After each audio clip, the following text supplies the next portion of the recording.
about a few minutes on how you implemented peace of mind at your schools, how you follow the scope and sequence while making it your own. We're going to start with Ayisha Keith.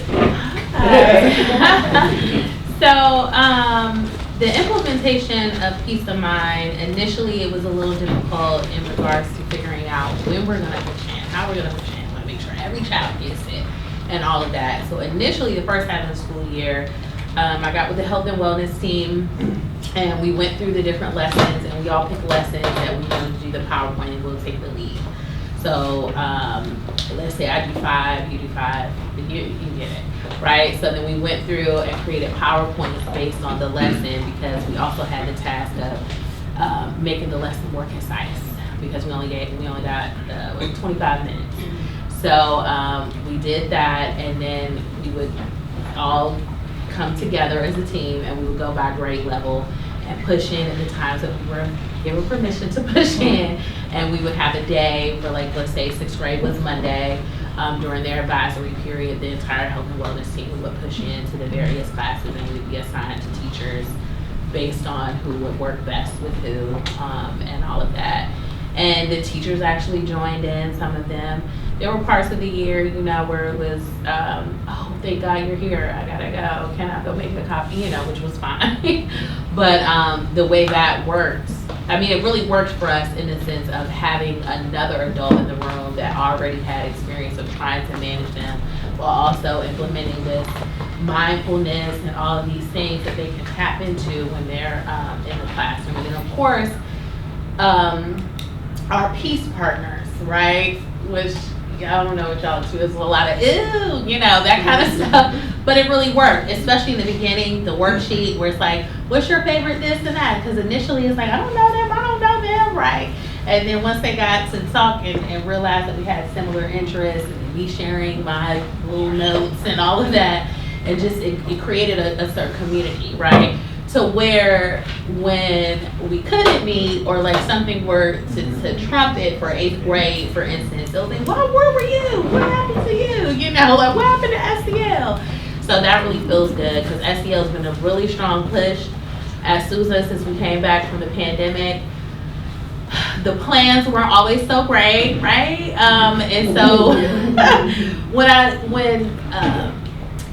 when we got the peace of mind curriculum, I was over the moon, right? Because even though I culturally adapt everything, all the lessons they use, it was something about it being rooted in the science, being tested.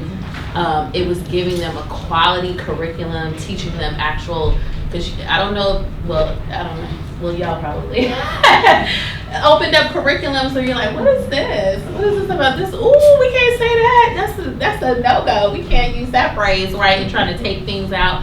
But peace of mind, you just go to the lesson and boom, boom, boom, and get it done. It was easy to do the PowerPoints, and it was even easier to implement. And it had a flow and a cadence to where the kids knew what to expect. They knew what was next. Ooh, can I pick the peace partners this time? Because, of course, teaching it to so many kids, you forget names and who's who and who was with who, but the kids so you say, hey, help me do peace partner. I take the most neutral student in the class. Or it could be a student that I'm interested in making them a leader so they'll be more engaged, and they just get excited about it. And they'll just pick them out the way they're supposed to be. No, y'all don't know each other very well, that kind of thing where I don't have to be the bad guy. So, how did you learn about peace of mind? Well, my communities and schools manager said, hey, we're doing peace of mind. Can you log up to the meeting in the middle of the summer? And I was like, oh, this better be good. And it was good. Yeah, so that's how I learned about peace of mind. I'm like, I needed this a few years ago. Because I just kept complaining, we don't have curriculum, what is this? We can't just be jumping from this and this, and liking to be prepared, and then you're going from curriculum to curriculum, and it's taking hours to prepare for the lesson, and then you mean to tell me these ladies have lessons for the whole year, and it's in order, and it's addressing all the things that we need to address? Thank you. That really took a load off seriously. And then getting everybody on the team to do the PowerPoints, we came in looking so prepared. We were, but I'm just saying it helps, right? And I really appreciate it. We're definitely using it this year. Let me ask you another question. So knowing that you were at Moton, which is designated as a Title I school, predominantly African American students, and then to go to Sousa, are the demographics the same? Mm-hmm. What differences can you see, or can you recognize between the two schools? Well, it's interesting. It's almost like the kids have just gotten bigger, but inside it's very similar, right? Where I might encounter a 8th grader who gives me the same vibes as a toddler, you know, that I might have worked with in pre-grade 3 or 4. A bigger different. Well, I'm in Ward 7 now, so it's just there's a little bit different. But the lack of parent involvement is the same. The stress on the staff is the same. That's a real thing. I'm still working with the staff, you know, to implement SEL, but we're still taking the lead on the SEL lessons this year, which is fine because I felt like doing the educator wellness needs to be addressed just as much as it needs to be addressed at Moton. And educator wellness in the best of environments is rough, but in a Title I school, yeah. So holding space for them while teaching the lesson is good as well, because I'll look at the teacher's eyes are closed and they're, you know, but it's very similar. Very similar. So even with the similarities, how has peace of mind impacted those students? Having those similarities, but at an older. Well, it's for me in middle school. The beauty of that is that that's a nice little space where it's like you're actually trying to figure out your emotions, right? Where it's like in elementary, it was more somebody else's responsibility, or it's like, oh, I feel sad. You know, like help me, right? Whereas like middle school, it's like, is that cool to do? Is that this and that? And doing SEL, I kind of get to be proactive and talk about like, yeah, because you know, sometimes somebody said something about your outfit, it didn't feel good, you know, or whatever, and give them that space to be like, yeah, this is my middle school experience, and these are the emotions that I'm having, even if they can't feel comfortable verbalizing it, engaging in the lessons and learning the skills are just extremely impactful. And then 2, it builds a connection, right? So where it's like when I need help or when that thing went wrong in the neighborhood, or I need a mediation because I think they're going to jump me, you know, or my dad is going to overreact about my report card or something like that. When I have to step into the room, it's a sense of safety. It's like, oh, I know this lady got me, you know, at least I'm gonna feel safe with her, and some kind of confidence that you're gonna handle it appropriately. And we get to screen too, like for more serious things. So if we're talking about one thing and then this comes up later, yeah, it's incredible in regards to having other partners who can handle certain things like grief and loss, trauma, and I'm able to connect you with proper tier 3 support. I'm sorry, I'm just talking about it all day. And just one more question. So with implementing peace of mind, would you say having the support of your CIS manager helped with implementing it, or getting the support from your principal and your admin? Yes. So getting the support from the principal is great, because it's like, you know, like we need it. Yes, this sounds good. When you're gonna push in, that's a whole then I have to stop that conversation because they're thinking about the you know, IBA, all this, I don't know, all the things, impact, you know, the curriculums and how the growth, EOI, MOI, all of that kind of stuff. So I end up kind of transitioning to planning with the student success team, which is like our behaviors heads and deans, our community schools manager, and using our APs who are really doing the groundwork, and they get to tell me, okay, push this was okay, I'm glad you brought that up. So as we started off real strong with the plan and we go into the grade levels, then they changed this school schedule Oh. in the middle of the year. Right. And then I'm in distress, and so I go to my AP, one of the APs, and she said, "Well, why don't you push into the health and PE class?" And I didn't even think about that because apparently they're supposed to be doing a certain amount of SEL and all of that. So he, of course, welcomed me open arms because everybody has to have PE, health and PE. So we started pushing into there and pushing into that class, and the PE teacher has really good classroom management, so it worked out even better. Great. Thank you so much. We're going to pick your brain a little bit later on how the behavior techs and other staff members can definitely help with implementing peace of mind. We're going to go now to Miss Jana. Miss Jana, can you tell us how you came about peace of mind and then how you implemented it? Okay, well, I found peace of mind at the NAYC conference a couple years ago. I do public policy with the NAYC. Any early childhood educators in here? Yeah, so the National Association for the Education of Young Children, such a long title. We've been around for many, many years. And I went to the conference, and at the time I was managing a child care center at a homeless shelter, and it was always so hard to find a program that focused on trauma-informed care with the transient population, but also children specifically that are experiencing homelessness, and with parents that are experiencing mental health disorders or substance abuse disorders. So it was very hard, generational homelessness as well. So it was very hard. That's such like a detailed solution I was looking for, and I couldn't find it. And I saw Cheryl, and out of all the vendors at a conference, if you've ever been to one, there's like thousands of them, well not hundreds of them, and she was like standing there and the sign, and I was like, oh, finally someone I can talk to. And I loved it. I loved everything she said, but I said I have to get the buy-in from my team. And so I was like, would you do a call? And she did. And they loved it right away. I think it's because, one, she's so calm. Yeah, and like just showed her appreciation right away to everything that we did, even though she didn't know us, but she knew our work. And so that helped with the buy-in. And they started to use it right away. And so I was managing the program, so I worked alongside with them to support them, but I wanted them to lead it. Well, I'm not in that position anymore. I teach now kindergarten. After all these years of managing, I looked into my soul. Maybe peace of mind had something to do with that, but now I teach kindergarten at a Title I school in Anne Arundel County, where our farms rate is like 92%, very transient population too. We're about 60% English language learners, and I have the youngest. Well, we have pre-K, but I have the youngest.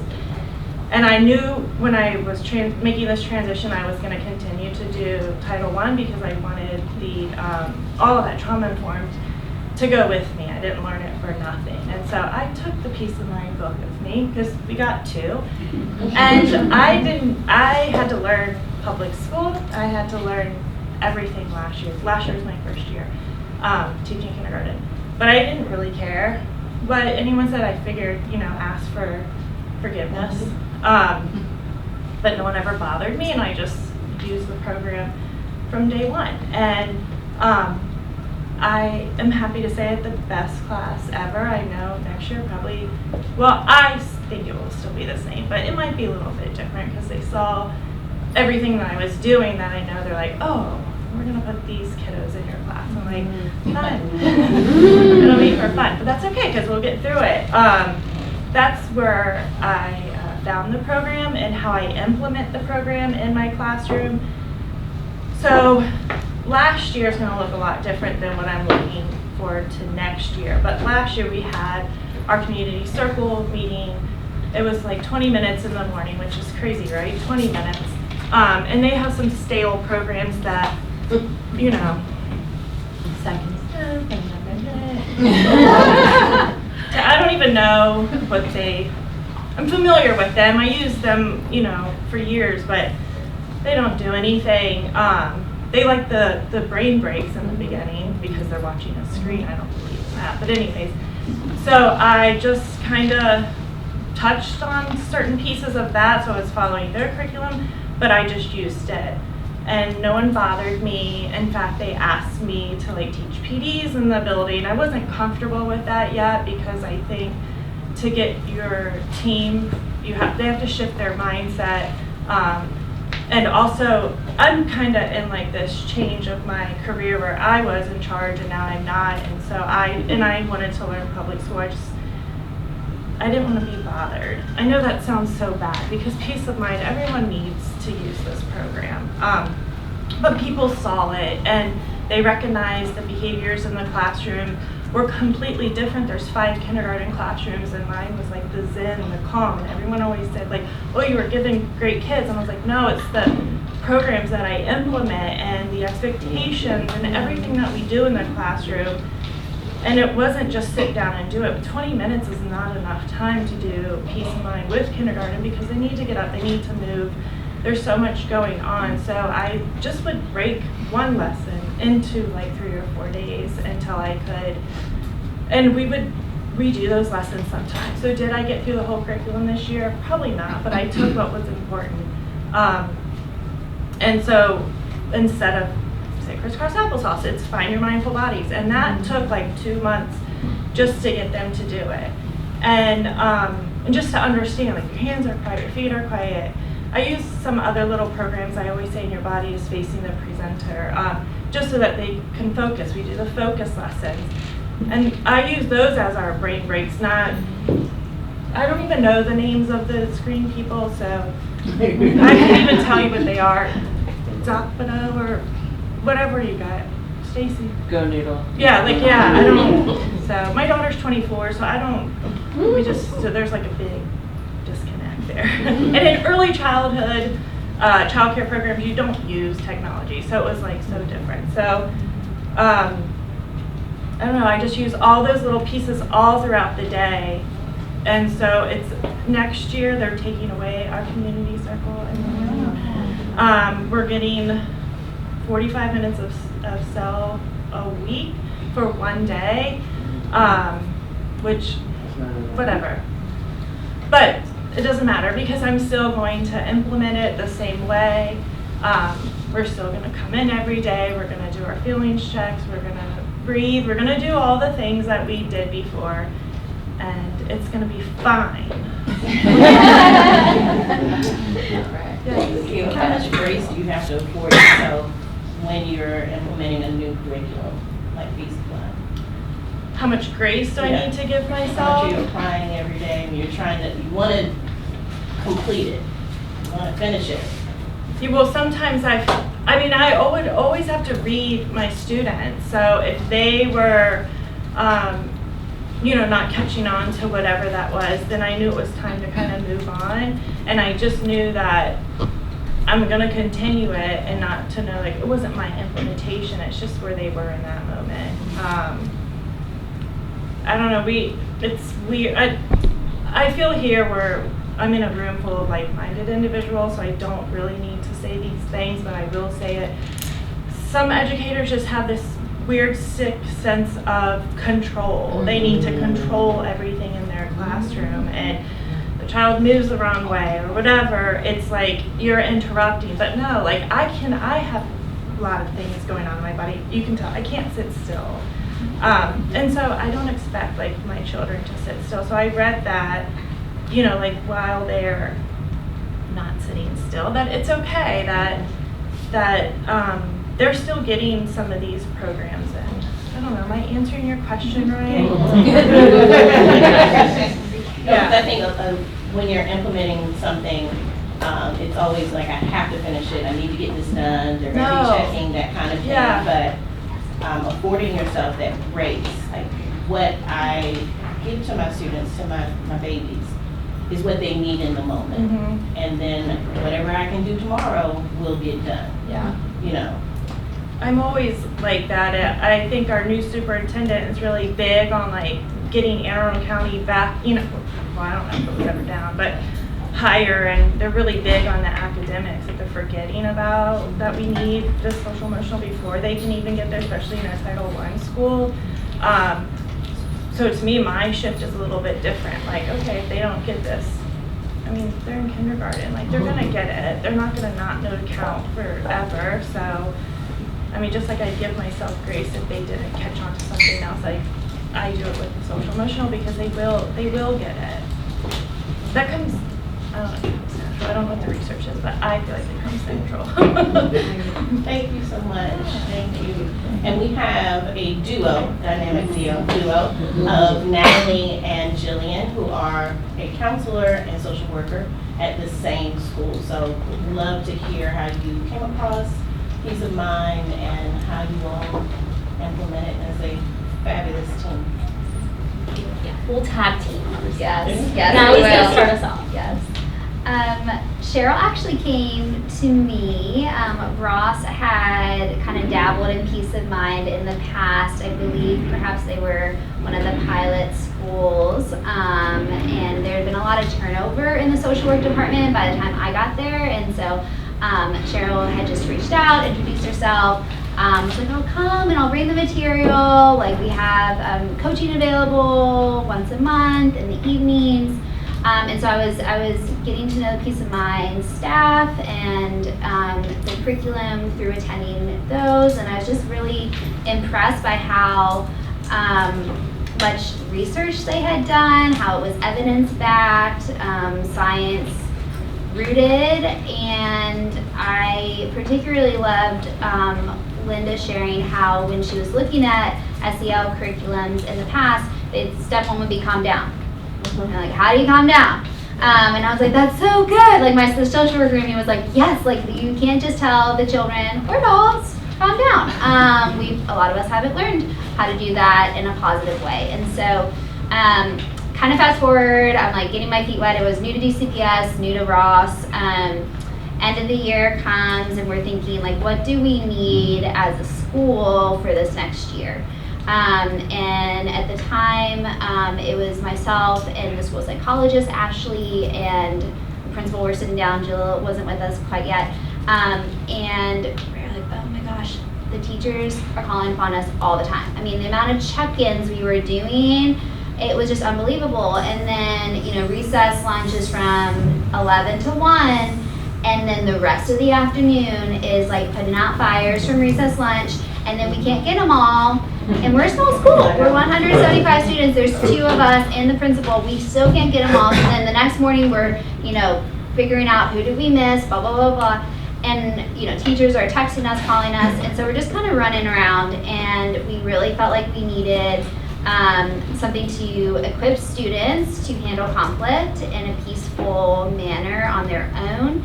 And also to give the teachers the ability to really have knowledge and words and the means to confidently address Tier 1 issues as well, because it was a real toss-up. I mean, sometimes we would have a teacher give us a student who truly did need to speak with one of the mental health team members.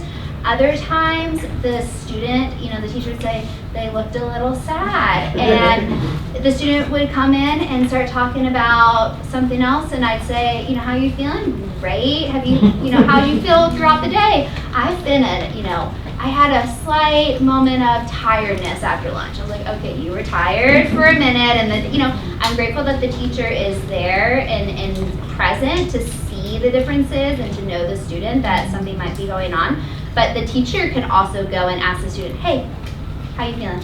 What's going on? You look a little, or can you show me on this feeling chart how you feel? And so that's when we decided to really think about Peace of Mind school-wide as a becoming school pilot too with DCPS. It was something that perfectly aligned with the new standards that are being implemented. And so that's sort of how we kind of got into it. That's great. Yes, so for implementation, this past school year, our principal, told all of us, not just the mental health team, but every educator within the building, whether you're a math teacher or, an art teacher, you will be coming together to collaborate on peace of mind. And this is not just going to live on Monday morning at 9 a.m., but it's going to be like interwoven throughout our entire week. And I can confidently say, I think we can confidently say, even just with one school year, it has absolutely done that. So we do implement peace of mind every Monday morning at 9 a.m. It's a great way to start out the week, our intentions for the week.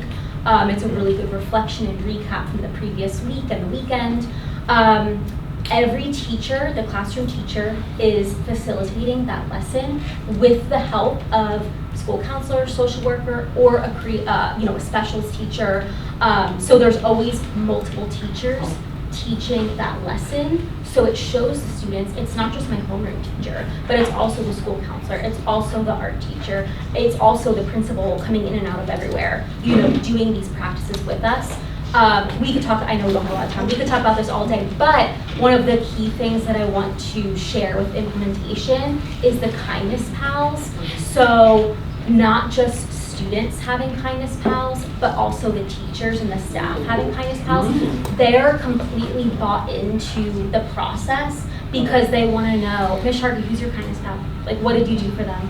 And it's not just in August and September. It really, went through the entire school year. So even in June, they're asking our principal, what did you do for your kindness pal? Like, let's talk about it. So there's so many layers within peace of mind that we have implemented. I will also say, because we did it every Monday morning, some classes did finish, I think most classes finished the curriculum, and our peace of mind team over here did a great job providing additional resources and supplemental lessons that brought us through truly the last week of school, which was great. I will also share that we have, and again, this is just our first full year doing it, we've had parents come to us and say, whatever you're doing, keep going. My first grader was telling my fourth grader, you're really high up on the conflict escalator, you gotta go down. So I'm just sharing that to really explain that it really isn't just on Monday mornings, it's through our entire Ross community. So let's open up for questions. Again, Ayisha is at the middle school level, Jana is at the early childhood, and Natalie and Jillian are at elementary level. Any questions? Natalie and Jillian, how did you go about, was it just 1 week that you did your lesson, or you did it every morning? Every Monday morning. Just once a week? Once a week, but I will say, and I wish you could come see it for yourself at Ross, but when you, especially as the counselor and social worker, we're pushing into classes all day long to support, and you will hear and see practices from Peace of Mind in 5th grade math class. So it's not just the Monday morning, it really is throughout, whether that's in your math class, hey, let's work with our kindness pals for this activity. Or, we're really stressed, our school, I would say our biggest concern is anxiety. For not just, really, truly parents, staff, students, everyone, we're just an anxious bunch over there.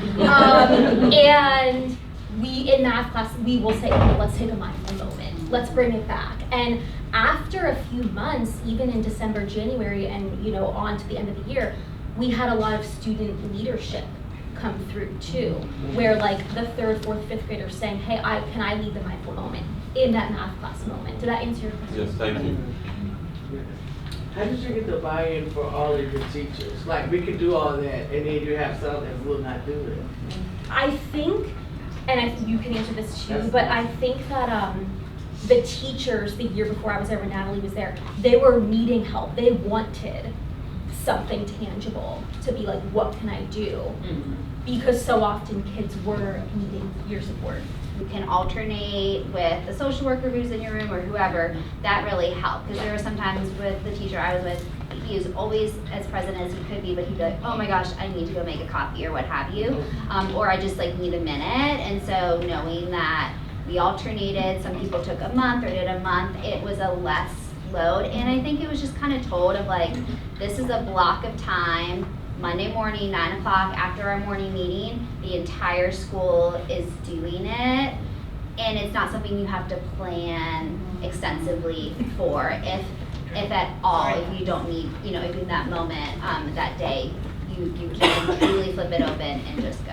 And I also will say it's very customizable. So if we had plans to focus on brain science on that Monday, but we actually had a really challenging week, you know, that previous week, you know, myself and the teacher that I'm co-facilitating with can be like, you know what, let's actually let's go back to Kindness Palace for a second, because like we see that there's something in this classroom culture that we need to adjust right now. I'm gonna come to the back with you all. Did you I just wanted to just And jump on this a Bill. little bit, just real quick. I think I'll talk a little bit about this more later, but I think the buy-in to sort of what Jana was talking about, teachers see the difference. Like they see the difference in your kids if you're the only classroom doing it. And I'll talk about this a little more later, but that's what happened at my school. And like people just ask you questions like, what are you doing? Or like, oh, you have such great kids. I'm like, no. It's just we do this thing. Yes. And so a lot of it is like quiet strength, right? You're not going around evangelizing and telling everybody you got to do this. I mean, although I do that too. I think it's important to kind of have that like that quiet sort of like, yep, I'm moving along and you can see what I'm doing, and the proof is there. It's in the kids. Yes, sir. First and foremost, I want to say kudos to you two for doing it the right way as a social worker and a school counselor. It gets overlooked sometimes in certain communities of doing it in certain programming for SEL practices like peace of mind, and the significance of it to be a partner with the instructional part.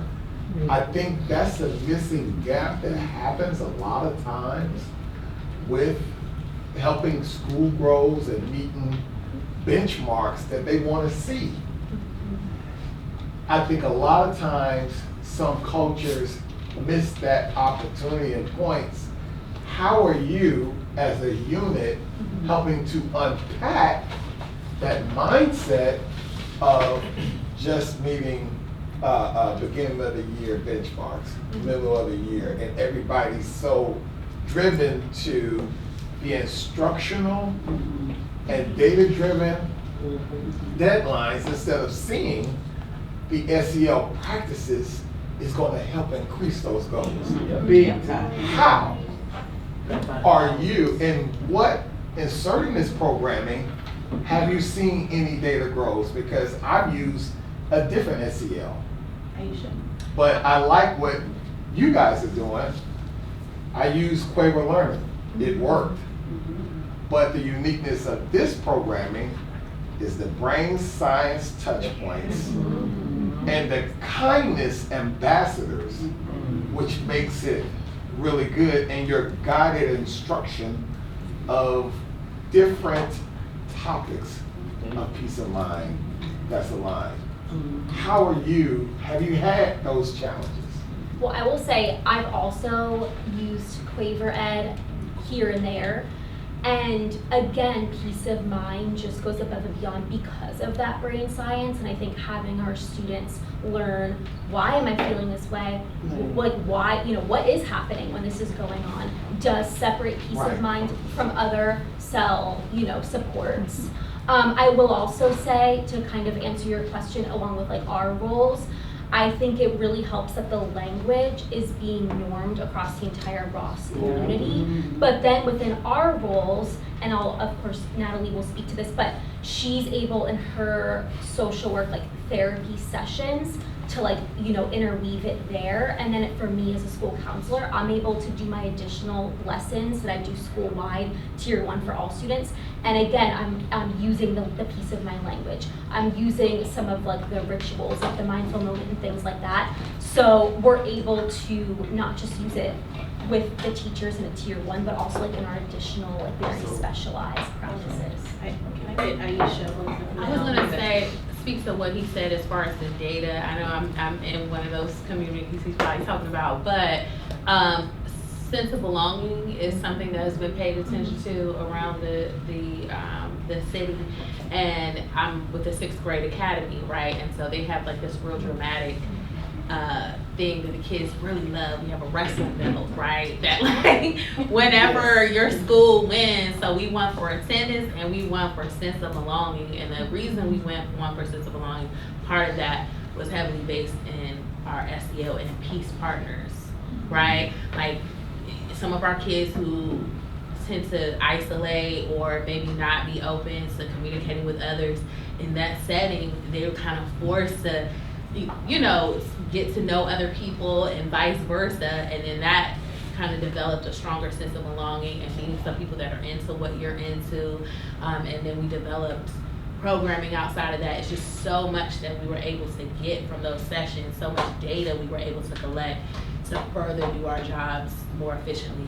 But we won that belt for sense of belonging. Ayisha, So that made me think of that. So yeah. How many social workers and guidance counselors do you have at your school? Well, this year I'm really excited. We have a counselor, we have 2 DCPS social workers, I have a Howard intern again this year, and a CBO. True. And Natalie and Jillian, how many do you have? It is the 2 of us, and then we have a school psychologist. And I think kind of also to answer your question, Ashley, our school psychologist, came from Lafayette, where this was started, and so she was kind of seen as like one of the people. And then our principal would always say, Natalie's taking the coaching, classes, and then Jill just hit the ground running. And so I think our principal really communicated that we are here as resources, and we just kind of insert ourselves. I mean, if I hear about a meeting, I just kind of like, hey, like, heard y'all are talking about blah, blah, blah, blah, blah. Like, can I come and be a presence in the room? And can I kind of have those wonderings of like, as we look at the data and you were pointing out this student, like, like, I wonder what else is going on in this picture, and like, how can we really see that whole child that's being pushed from the district level, as it should be, as we consider the data and kind of what else is going on, and it creates space for conversations to think about how the curriculum helps meet student need. Yes, ma'am. Thank you.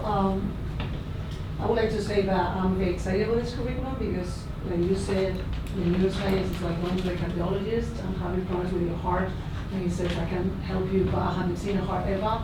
I still wonder how can we be teaching kids when we don't know how the brain works. Mm-hmm. So I just encourage everybody to start really educating themselves. But I have a question, and maybe Jana can answer that. How do you adapt this to multilanguage learners? I mean, DCPS is going to say English language learners, and I'll say that again. We say multi-language learners. So please adopt that term because it speaks to my heart. But I would like to hear that, and then if you go a second, I do know that in order for me to take care of my staff, I need to take care of myself. Mm-hmm. So I want to know also how you take care of yourself, so you can bring your best to your building. So multi-language learners. So with the multi-language learners, so I use a lot of visuals because most of our students speak Spanish, and I know un poquito. It's kind of sad. I don't even like try to.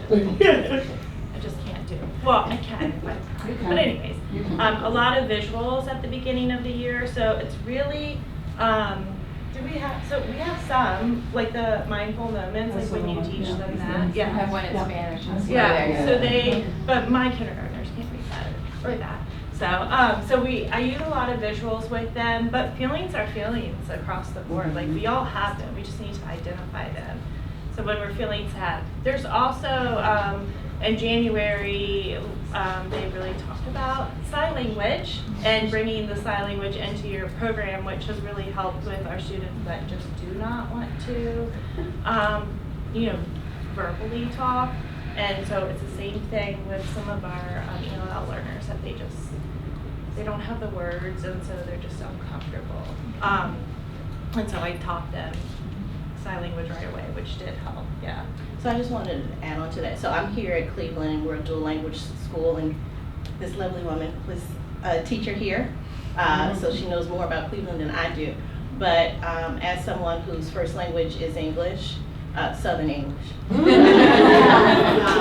But coming into the school, I know that language is culture.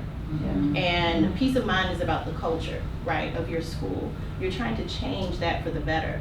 So taking a moment out of your day for Duolingo or something else. Thank you. Translating the slides if you have to, you know, creating your own if you have to. There are ways about it to make sure that you're supporting your students, but also my students will tell me, Miss Mack, no, it's not sonrisa, it's not, I'll just for instance, sonrisa. It's, I'll mispronounce it, they'll say, it's sonrisa. And they'll break it down for me, which is the cutest. I'm like, thank you so much. I'm so excited. But the feelings are feelings, right? In any language. So having that visual support, but also taking the time to translate that word, to learn those phrases. People may not like Duolingo, but it's really helped me tremendously. Just taking the time out will really help. Peace of Mind has resources in Spanish, and we're working very hard to ensure that we can get everything translated, because the needs, especially here in DC, we're an international population, and it's not just Spanish, even though it's the fastest growing, growing population, and it's also, with the Spanish language, it's not just, you have Castilian, but then you have so many students here who are from Mexico, but they also have different dialects, which is also a language. It's not, I could go on and on, I'm sorry. But it is very important. So taking the time out to translate, taking the time out to learn. Also, we have some really good ESOL teachers in my school. One used to be a former kindergarten teacher. So they do a lot of push-in, so she spent a lot of time in the classroom. So she knew exactly what I was doing, and she was able to help with that translation, and then interpret correctly. So that was like getting, I say like this, some of the school staff, they don't have the buy-in yet with it because it hasn't been introduced to them like 100%, but they would see what I was doing, especially the ones that pushed in, so they picked up on some of that. The other question you asked was, if you can just focus on, like, share very quick how you take care of yourself so you can go to that building and model peace of mind. Yeah, well, I feel like I know they say you should separate your feelings, but we're human. We can't check our feelings at the door. It's always going to be with us if we're experiencing something. But peace of mind has helped me, because when you're doing all of this, you're kind of digging deep inside yourself and being authentic to yourself. And so like I'm learning too, and the children should see your feelings, and you should, I had something very traumatic happen to me, and I found out about it while I was teaching, and I cried, and the students were like, are you okay? And I'm like, yeah, I'm okay. And I called for support, and they came in, and I just need to give myself a minute. And I went in the hallway, and I went to my peaceful place, and I calmed down, and I came back. I didn't want to tell them what happened because they didn't need to know that. But I told them I was having a strong feeling, and I just needed a second, and I collected myself, and we moved on. But that helps them to realize that their feelings are just as valid, and there is opportunity to be resilient and move on.